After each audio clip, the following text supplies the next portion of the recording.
Good evening, everybody. So, how many of you have heard of the song America?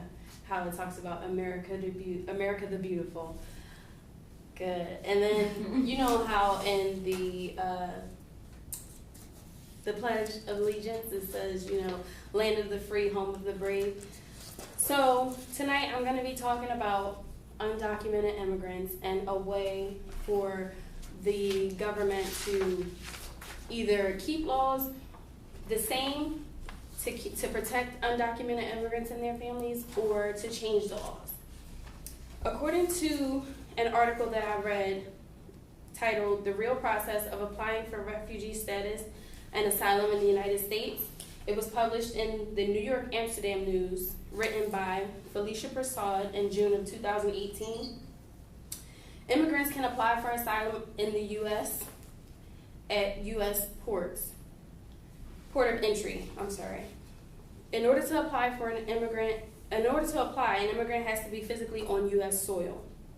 Although there is a process which could take up to a year or more, there are other laws which can protect immigrants seeking asylum. There are families in foreign countries now who are seeking to escape their country due to gang violence, domestic violence, and things of that nature every day for a better life for their children. Allowing immigrants into the country would mean a better life for them and potentially a better life for us. In an article in USA Today, published June 20th, 2016, titled "How Immigrants Affect Small Businesses," it states that in 2010, more than 40% of Fortune 500 companies were founded by immigrants or children of immigrants.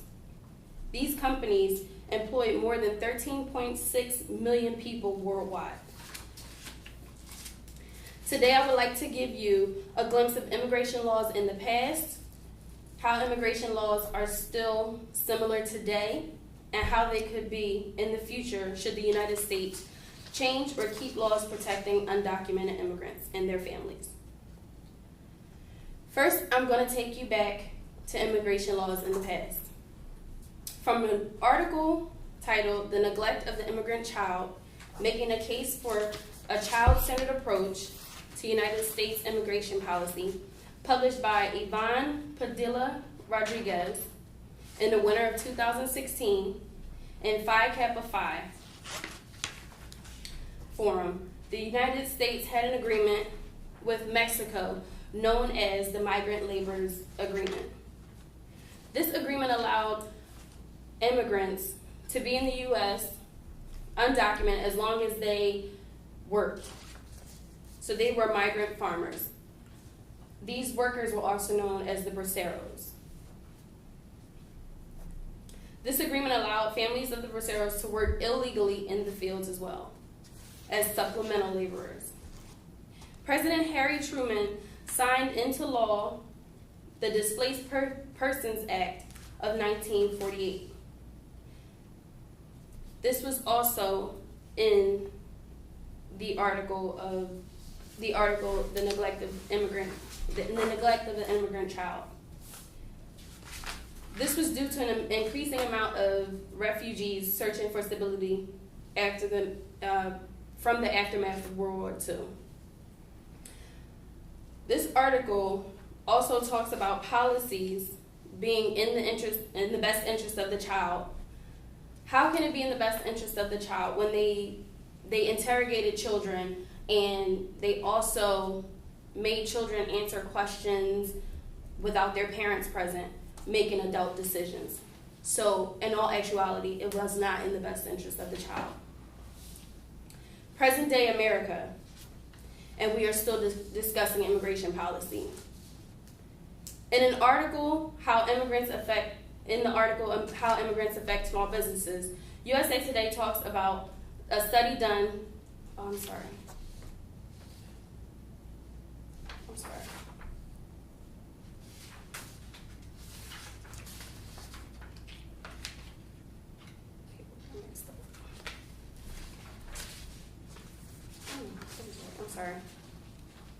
A study done by Kaufman Foundation found that in 2012, immigrants started businesses at double the rate of non-immigrants. Also, that due to immigrants moving into metro areas, there was an increase in employment and a decrease in unemployment between 2005 and 2010. According to an article, DACA and the surge in unaccompanied minors at the U.S.-Mexico border, it was believed that DACA, which is the Deferred Action for Childhood Arrivals Act, caused a surge in unaccompanied illegal immigrants over the years. In fact, there were other reasons the numbers grew so much over the years. According to this article, most unaccompanied minors were fleeing violence and poverty. These children and their families were looking for a better life. DACA had nothing to do with the increase in immigrants. It is also stated that DACA could have been a way for smugglers to persuade immigrants to come, making them believe that this act would allow them to stay while they await trial. After the immigrants are actually in the United States, are they allowed to remain and wait asylum? So I say that to say that if they're in their country and they're talking to the smugglers in order to get to the U.S., they wouldn't be able, so the smugglers would tell them, if you come with me, you can stay there until you get citizenship, but they wouldn't qualify for citizenship unless they were actually on U.S. soil. Are we living the American dream? We as Americans get things that we take for granted: a free education, assistance programs, laws that are abided by, law enforcement. Immigrants come to the U.S. for a better life for themselves and their children. They want to live the American dream.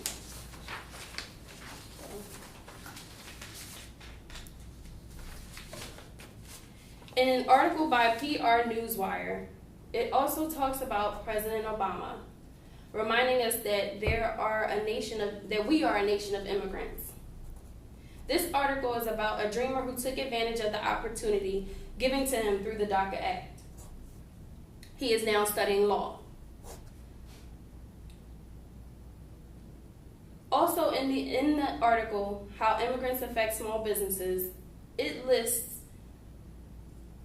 every foreign-born student who graduates from a U.S. university with an advanced degree and stays to work in STEM, which is science, technology, and engineering.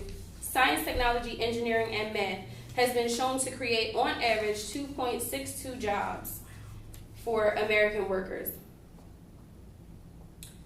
And that article was published in 2012. This means that allowing immigrants to succeed as Americans could potentially bring more revenue into the U.S. that they would not get a chance to do in their own country. So many people dream of what we have. Some of us take it for granted. Keeping immigration laws and laws that protect undocumented families and their children would benefit us by making our country better for all and truly being the land of opportunity.